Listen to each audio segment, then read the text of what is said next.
Sa kanya, nasa pangalan na, nasa mukha pa. Ganda ka, ganda yarn. Ito na, ang nagmamaganda at feeling diva. Ganda Wanda!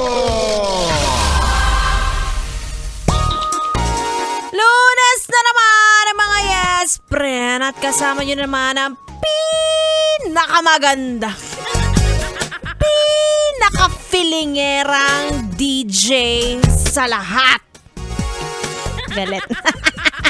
It's me, it's a girl, DJ Ganda Wanda. At para sa mga yes, friend kong bagot na sa trabaho. Ayan, yung puro reklamo, puro rant sa social media. Ang tanong ko sa'yo, may choice ka ba? Pansinin mo yung yes friend mong puro reklamo sa work. Madalas sila pa yung mas nagtatagal sa kumpanya. Diba?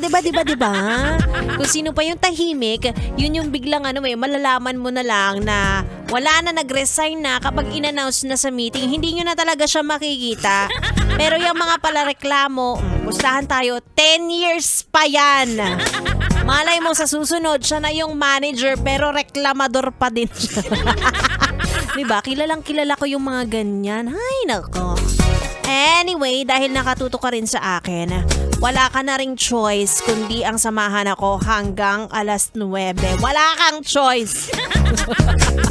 Sa pilitan, nakakainis. Mawawalan ka ng choice dahil mamimigay ako ng papremyo mamaya para sa ating pera promo. O, diba? Nakuha ko yung attention mo dahil sa pera. Lahat naman tayo nakukuha ang attention sa ganyan eh. Kahit ako kung pwede ko lang ipanalo ang sarili ko 500 din to Saan ka makakapulot niyan? O, anyway, abangan mo yan, yes friend. Pero for now, tuloy-tuloy muna natin ang ating tugtugan.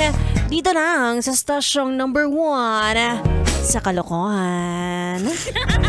101.1, yes, FM, solid.